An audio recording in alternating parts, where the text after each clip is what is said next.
tā sākās mūsu pirmās dienas pārgājiens.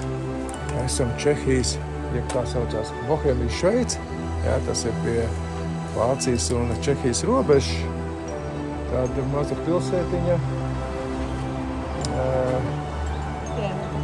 pie Elbas upes krastos un dosimies uz Pravčikas, jā? Pravčikas kalniem, jā.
Augstāk, bet nu tik jau skaists skats visu laiku.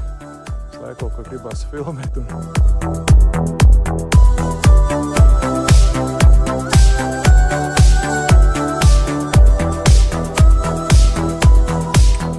Stāvēs kāpiens augšā.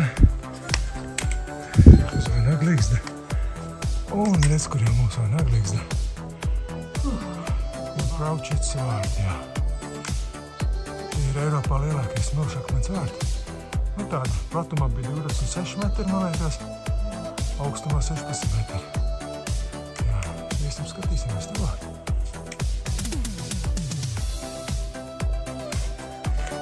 Īstenībā jau apbrīnoju, kā viņi to ēku ir uzcēluši. Tā arī sklintīs augšā.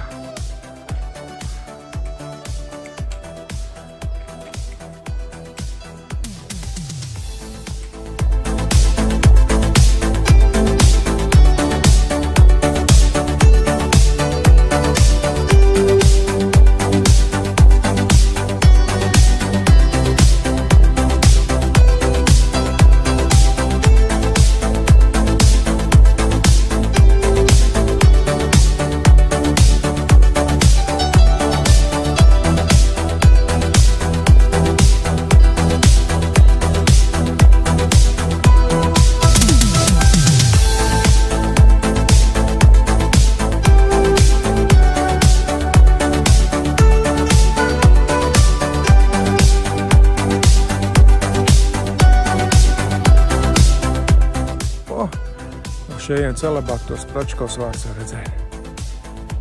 Jā, kadreiz tur bija tiltiņš, kad tur varēja tikt pāri un staigāt pa to ārkas virsmu. Tas tiltiņš ir tagad novardīts nost, vienkārši lai pasargātu un saudzētu. Iespaidīgs smilšakmens ārkai.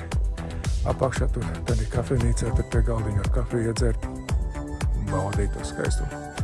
Ļoti skaisti.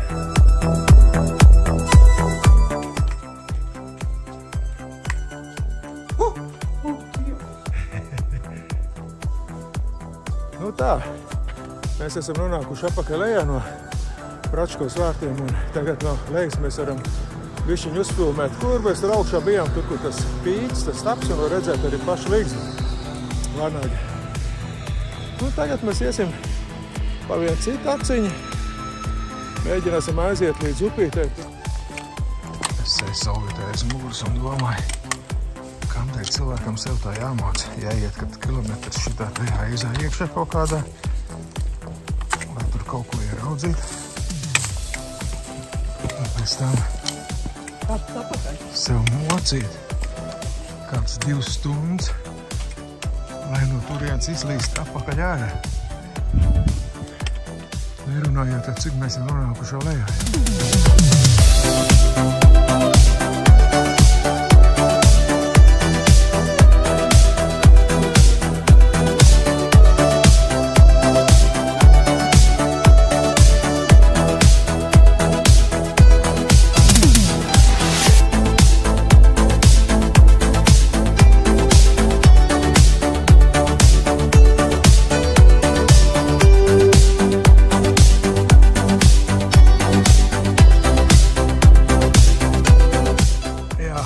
citādi nokautušām priedēm.